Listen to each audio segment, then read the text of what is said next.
This equation is called the Pythagorean identity. What it's showing is that for all possible values of x, where x is an angle, if you take the sine of x and square that, and you take the cosine of x and square that, the sum of the two will always be 1. This is pretty obvious for some values of x. If we look at a graph for sine x and cosine x, the values for sine x are in red, and the blue shows the values for cosine of x. When x is 0, well, sine of x is 0, so 0 squared is 0, and cosine of x is 1, and 1 squared is 1, so 0 plus 1 equals 1. When x is 90, sine of x and cosine of x just swap values, so we'll end up with the same result. But what if x was 45 degrees? Well, it's hard enough to even see what cosine of x is and what sine of x is, let alone see by just looking if sine squared of x plus cosine squared of x equals 1. And that's true for all but very few values for x. For most values of x, if you didn't have a calculator, there's no way you'd be able to know if this equation is true. But luckily we don't have to do that. In fact, we don't need any values of x to prove that this is true. So I'm going to show you how to prove this, after which you're going to see that the Pythagorean identity is just another way of expressing something that you're probably very familiar with. In a roundabout way, you already know this. So let's show how we can prove it's true. To do this, we need a right-angled triangle. I've labelled the triangles A, B and C, where the hypotenuse is C and A and B are base and height of the triangle, and x is the angle. Let's begin by taking sine and cosine of x.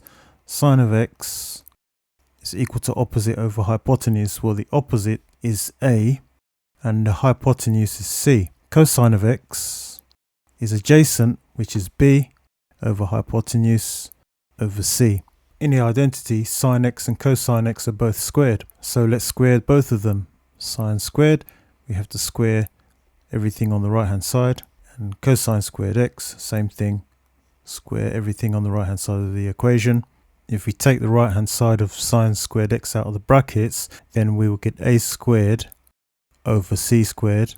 And if we do the same thing with cosine squared of x, we'll get b squared over c squared.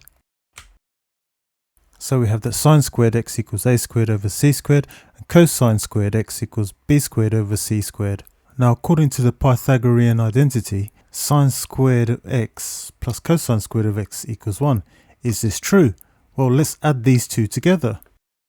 Well, sine squared of x plus cosine squared of x must be the same as a squared over c squared plus b squared over c squared.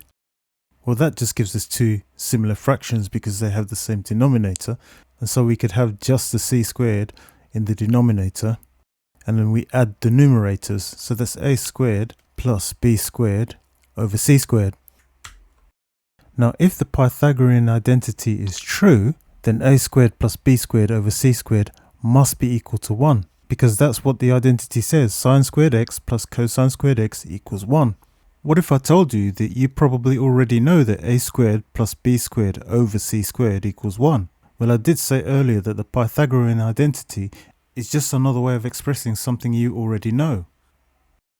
I'm sure you're all aware of Pythagoras Theorem, which says that in a right-angled triangle, where C is the hypotenuse and A and B are the other two sides, a squared plus b squared equals c squared. By the way, I've proved this is true in another video, which I've linked in the description, if you're interested in knowing why this must be true.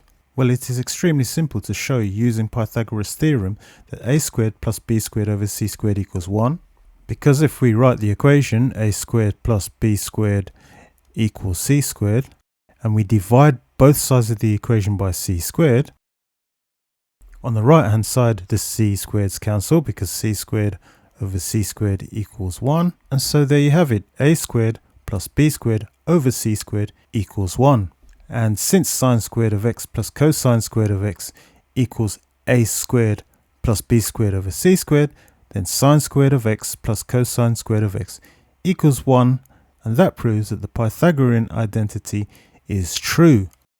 I did say earlier that the identity is just another way of expressing something you're already familiar with, which is Pythagoras Theorem. The identity comes from rearranging Pythagoras Theorem in this way, which is equal to 1, which is the value of the identity.